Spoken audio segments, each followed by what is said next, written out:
ସୁଭଦ୍ରା ଟଙ୍କା ପାଇବା ଖୁସିରେ ଗେଣ୍ଡାଳିଆଙ୍କ ଚାମଚା ମାନଙ୍କ ସ୍ତ୍ରୀ ମାନେ ଏବେ ବହୁତ ଖୁସି। ଗୋଟେ ଦୀପ ବି ଜାଳିଲେ। ସୁଲୁସୁଲୁ ନାନୀଙ୍କ ଭିଡିଓ ଦେଖିଥିବେ କେମିତି ଦୀପ ଜାଳିଲେ। ସେଇ ଟାଇପର ଗାଁ ଗହଳି ଗେଣ୍ଡାଳିଆ ମାନଙ୍କ କର୍ମୀ ମାନଙ୍କର ସ୍ତ୍ରୀ ମାନେ ଜାଣିଲେ ଆମେ ଦେଖି ବହୁତ ଖୁସି ଲାଗିଲା। କିନ୍ତୁ ବହୁତ ଦୁଃଖ ବି ଲାଗୁଛି।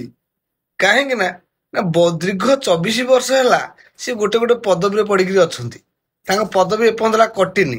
ଆମର ପ୍ରିୟ ଉପମୁଖ୍ୟମନ୍ତ୍ରୀ କହିଥିଲେ କି ସେ ମାନେ ଆସିଲା ପରେ ସେ କଟିବେ, ସାନି ନୂଆ ସବୁ ହେବେ। ଯୋଉମାନେ ଏସଏଚଜି ଗ୍ରୁପରେ ଅଛନ୍ତି କି ମିଶନ ଶକ୍ତି ବହୁତ ଚେଞ୍ଜ ସବୁ ହେବେ, ଏପର୍ଯ୍ୟନ୍ତ ହେଇନାହାନ୍ତି।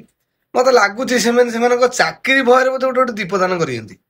ତା ନ ହେଇଥିଲେ ଲୋକ ଦେଖାଣିଆକୁ ବି ଦୀପଦାନ ସେ କରିନଥାନ୍ତେ। କାହିଁକି ନା ତାଙ୍କର ମୂଳରୁ ଅଭ୍ୟାସ ସେ ଗେଣ୍ଡା ଦଳକୁ ସପୋର୍ଟ କରନ୍ତି।